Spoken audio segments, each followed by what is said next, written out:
One of the things I think a lot of people need to understand is we aren't a museum piece. The Iñupiat people are a living people and a living culture. Even though we're in northern Alaska, which covers this vast area from Nome all the way over the Canadian border, is that there's this extreme value of interconnectedness and interdependence. It's a hunting society, a gathering society from thousands of years. This is what creates our culture.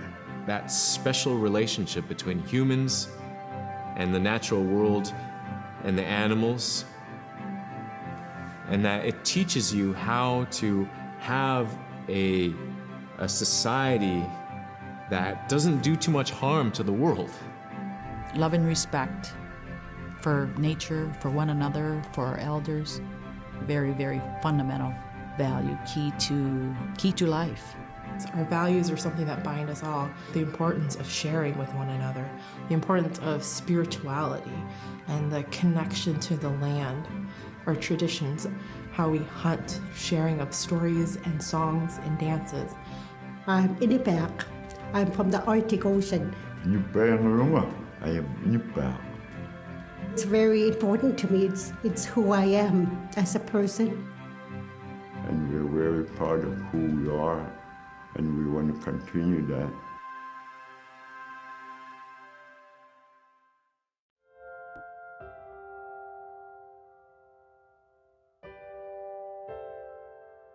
It'd be busy, busy, busy all through the day. You get up and you just go right to work, right to work. There was always something to do. There was never any idle time. The only idle time we had was after we eat and before we go to bed. One of the older people would be relaxing, laying down there and saying, it'd be really nice to hear a story. And then just organically, someone would just start telling a story. Storytelling for the Iñupiat people is very important because it not only created that sense of community, but is a way to pass on wisdom to the next generation. It was like TV, It was just like, it was as good as any movie you've ever seen. And the storyteller told it so clearly that it was just as powerful as any of the greatest movie blockbusters you've ever seen. There was a reason behind the stories that we were told because they held traditional knowledge. They held things that we might need to know in life, whether it was about how to find food or how to survive, or it was about well-being and the importance of connecting with people and being a good member of the community. We all do stories. We all live in stories. We all tell stories to our friends, and they need to be told. They need to be heard.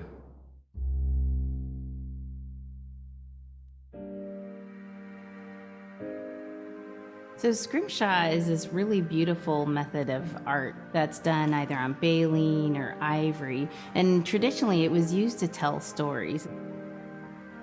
Each etching is telling a story of some event. Caribou hunting was taking place. This is what was going on. War began around this time, and so it sort of gives you a timeline of history through etching. An elder or the person who carved it would literally be able to read the scrimshaw story. They're like reading a book, in a way. A lot of the storytelling traditions would be things that after the storytelling was done, we'd just rely on the next person telling it. And so scrimshaw is a very important way for Alaskan Native people to record their history.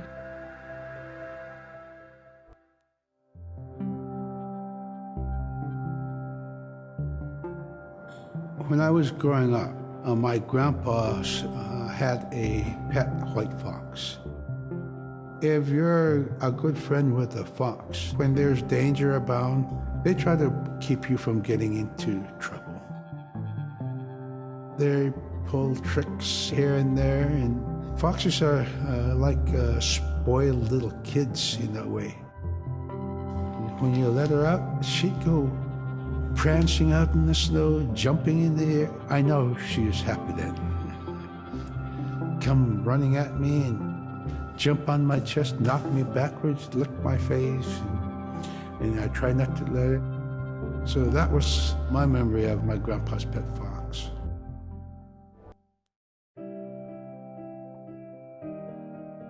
Caribou it provided for us in many ways. Our clothing in those days was made of all caribou skin. I grew up wearing caribou pants, mittens, caribou skin mattress, blankets. Some people had boots that were made with wolf leggings, sealskin sole bottoms. Baleen was shaved to make insoles. They kept us quite dry and warm as well. But the caribou skin clothing was the best. We would get as many yearlings as we could for our outer clothing. And for a heavy winter, we would get caribou in February or March because the hair was the longest and the skin was the thickest, and we would use those for our winter gear. With that stuff on, you could sleep outside in 50 below and it wouldn't bother you a bit.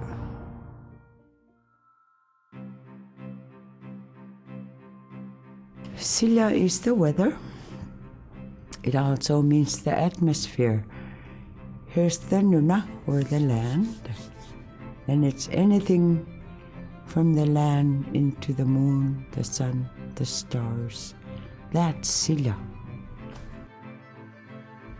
It's a very spiritual, and we have a relationship with Silla. Silla has a soul in the same way we do as people, in the same way animals do.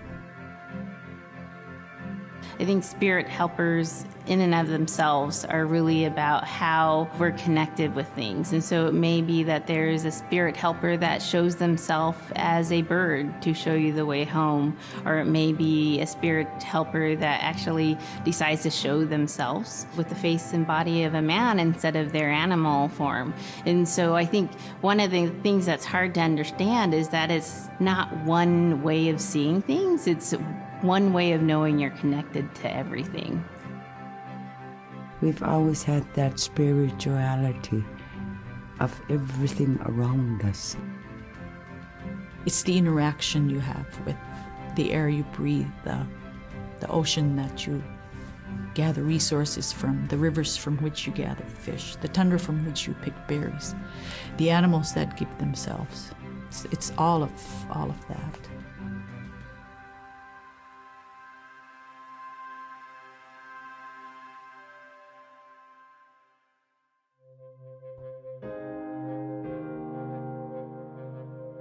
In the winter, when we were traveling, we didn't build sod houses, we built snow houses.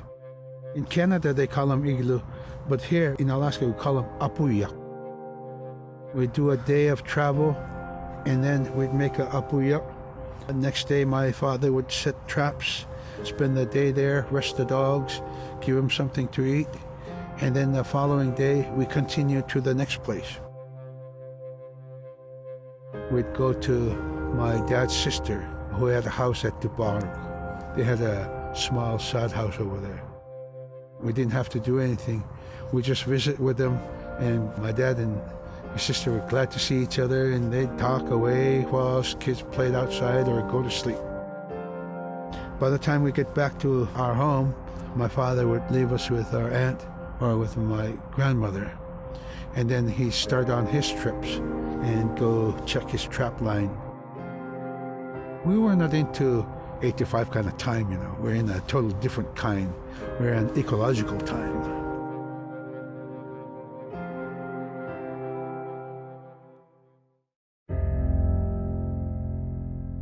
The drum is something that's common to all cultures in Alaska.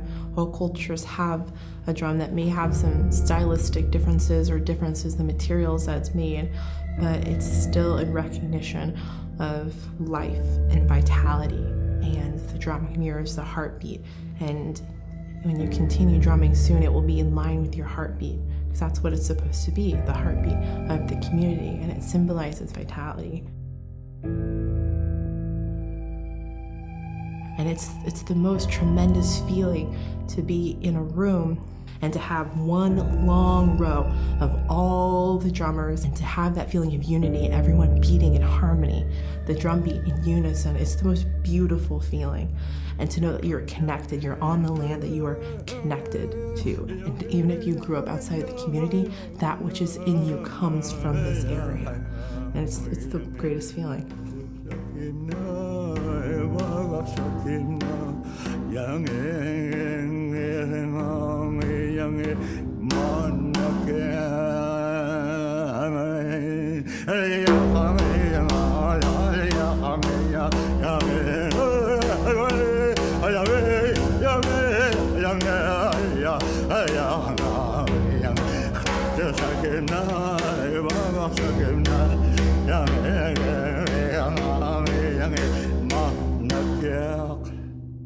Man, I went at it and look what happens.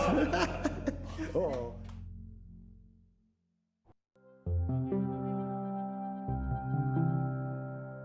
They're just like other people. They just happen to be very small and extremely strong. These are stories that are common throughout Alaska. It's normally that people are in a size from your elbow to the tips of your fingers, and they possess superhuman strength. So they may be tiny, but they can carry a whole caribou. And if you go up north and you talk to a number of the people in the community, they'll talk about having seen the little people. There's a place at home that we know, but we don't profess it to anybody. But it's not like the boogeyman. They can be mischievous, they can be ornery, or they can be helpers. And every now and then, we might have the opportunity to see them, especially if they want us to see them. The fact that it's across Alaska really tells you something about our history and how we interacted with nature around us.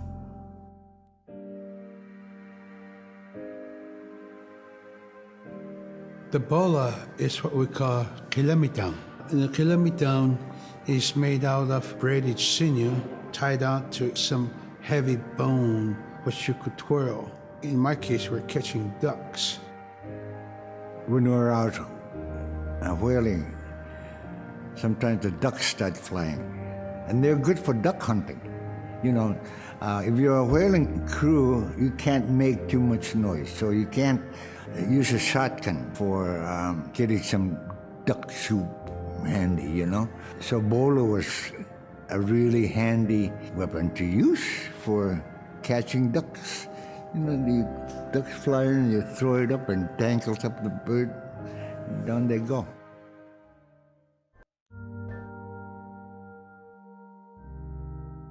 The scariest I've ever been, I was 12 years old.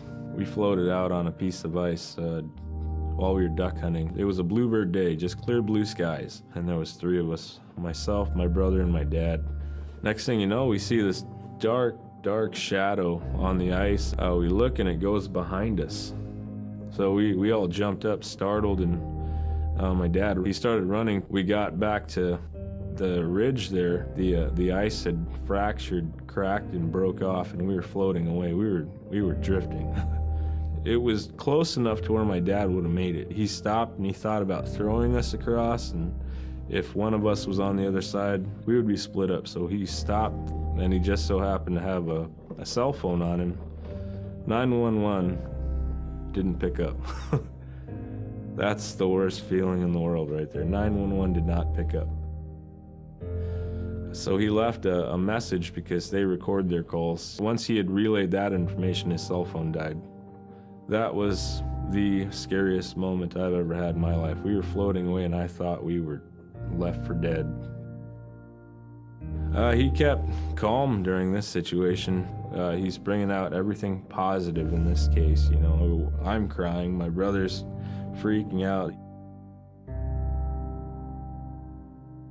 It went from clear blue to dense fog. Within a couple hours, we heard the chopper flying around, so they must have gotten our message. We thought we were saved, and then the chopper sound went away. So we lit some of the sled on fire. It's plastic. We thought black smoke in the fog would create some kind of marker.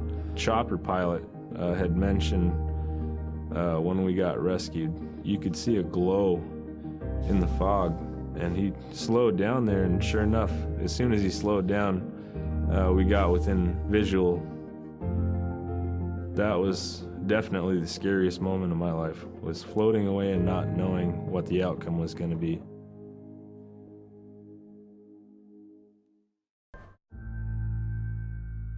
We're very much aware of the climate change.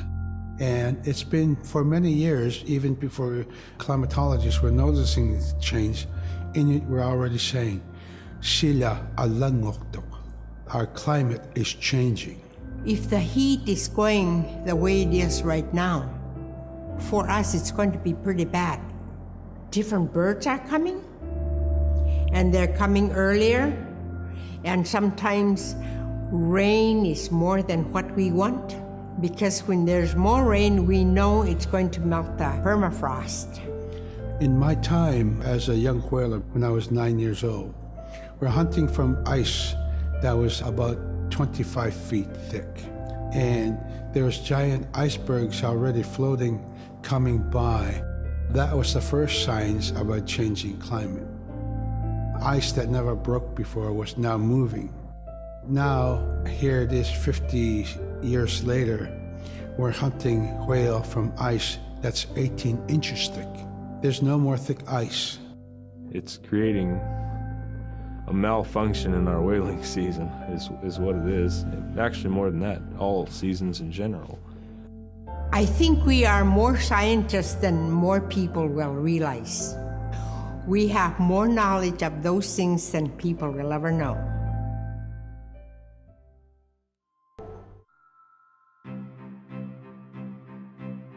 In, Arctic Alaska, hunting is a really important part of life. It's not just about going and shooting something, it's about going and putting food on the table. But more importantly, subsistence hunting isn't just about the insular family unit, it's about feeding the whole community. And I think that's one of the beautiful things about subsistence hunting in Alaska is that people go out and they'll go get, fish, or they'll get a caribou, and they'll get, seals and whales. And one of the first things they'll do is they'll say, "Oh, I need to take this to the elders."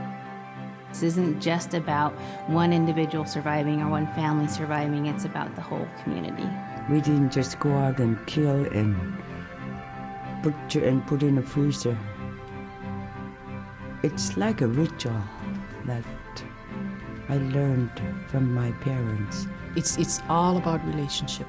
I don't know. I think there's a lot of camaraderie involved, and just being out on the land or being out on the ocean. It's like getting back in tune. I'd rather be out there. To me, once I go out there, it's the world that I learn from.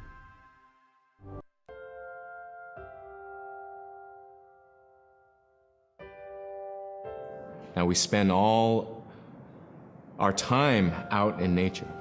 You get very intimate with the world. And over time, if you're living that life, you start to sense that everything has a spirit. There's a consciousness in everything. Everything is alive.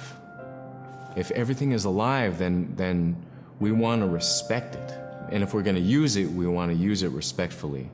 What I try to tell my nephews and nieces, you love to hunt, you have to take care of the animals that you catch, preparing the food and eating the food that you catch. Water provides you. The ice brings you life. It provides all those things that you need to be a part of your life. That was something I grew up with. I grew up respecting the animals. I grew up respecting the land. And that, to me, that is why we as Iñupiat, as an Iñupiat culture, as an Iñupiat people, is why we're so successful.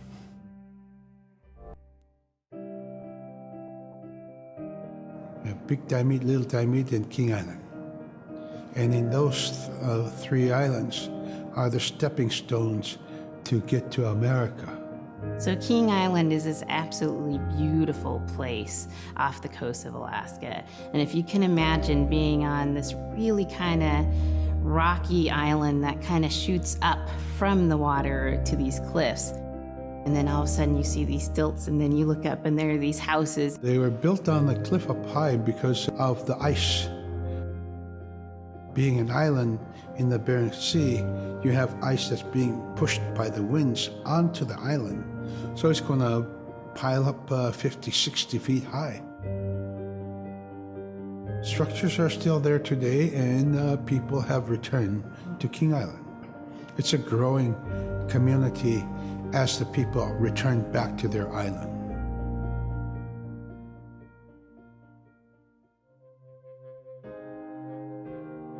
When I was young, my mom, whenever the Northern Lights came out, she'd just whistle. Boy, they come alive. Just keep whistling and that aurora will, just like, you can almost hear it. And then she explained to me a little bit later that those are children, and children who've passed away when they were children. You don't want to draw them in too much, is what she said, because then they could play football with your head, play Eskimo football, and that's what they want to do. They're always playing, those children up there. Don't play out without your hood on. If you don't have your hood on, the aurora person is going to come down and chop your head off and play ball with your head. It wasn't like they were trying to do bad, or it was like a scary story or anything like that. It was just, that's how it was, that's what it was.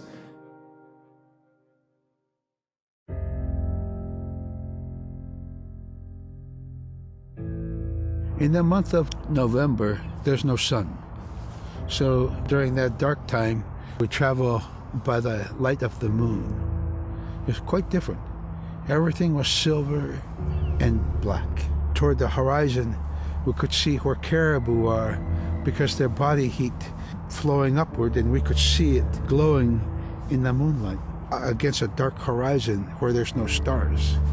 If somebody yelled, you could know who yelled from where the sound came from, but specifically where that cloud of their breath went up and it glowed in the moonlight.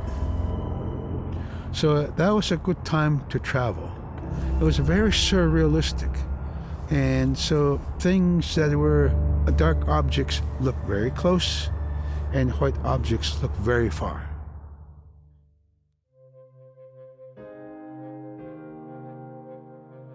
We're taught that there's no hierarchy. It's not everything else and then man, humans on top, and they're separate from everything. We're taught that everything is equal, and that all the animals have a human form or can be seen in a human form. And so they have just as much or more intelligence. In fact, have a lot to teach people. And so that's how these transformations can happen. It's if the animal wants you to see it in its human form.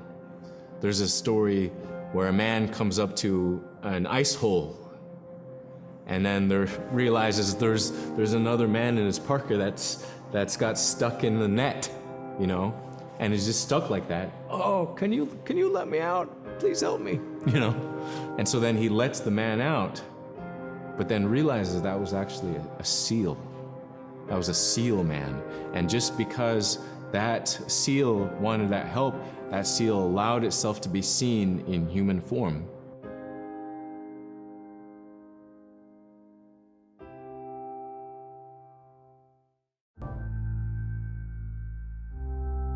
We have our Dimi, the body, which returns to Nuna, the earth.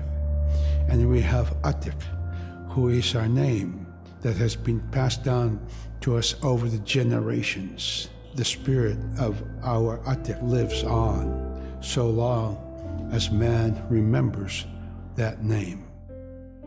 It would be hard to describe what happens after death.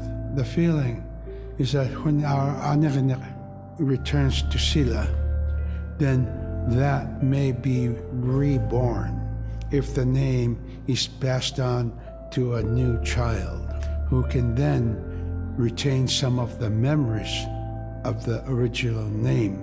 And so it's not uncommon for grown-ups or adults to meet a child who has the same name maybe as their grandmother and say, "Hi, Aka," which means grandma, "Hi, Appa," or "Hi, little mom," or "Hi, little dad," because it's the traditional belief that the soul, is continuing on. Humans are renewed and replenished over time, just like our plants. Every year, flowers are born and bloom and they die. Next year, they are born again.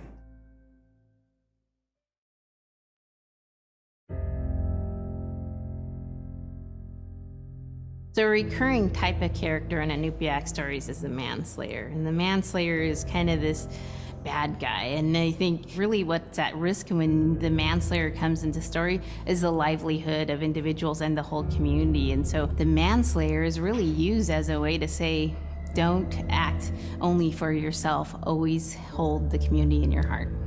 Oftentimes in these stories, there is one person that will stand up. And what this humble person will represent, who faces that manslayer, is a return to order, a return to true living in the community. And it just takes that one person. It could just be that one person that can help to change everything. Because everyone wants to live a good life. Everyone wants to have a good community.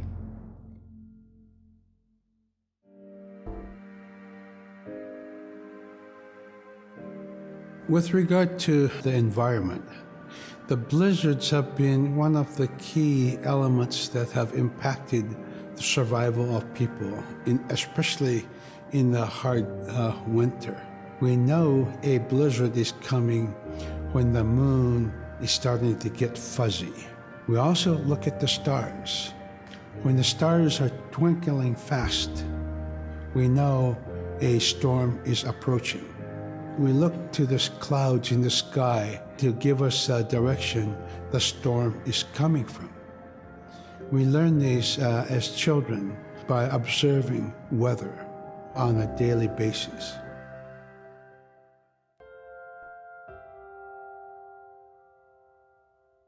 With the story of Kunuk Sayuka, told by Robert Cleveland, it's just a masterwork. It's a well-known story among the Iñupiat people, and in our case, of producing a video game that really reflects indigenous heritage. It captures the imagination, and it's something that you have a very specific kind of task to do. There's a blizzard, and it is just a non-stop blizzard that is overpowering the people. And there's one man that wants to figure it out. And in our case of the story, it's a girl that wants to find the source of that blizzard. The blizzard man, it's like that is the physical embodiment of an element of nature. And so there's a person that needs to go up and take away that's chipping away that snow. In that community, the person least expected is the one who stands up and makes the difference. Humility is something that we value, and where that comes from is the idea that you are not the biggest thing in the world. And when you live in an extreme environment like where the Inuit reside, you're at the whim of the environment, of the climate, of the animals. You can be as prepared as you can, by learning from your elders that, you're not the biggest force in the world.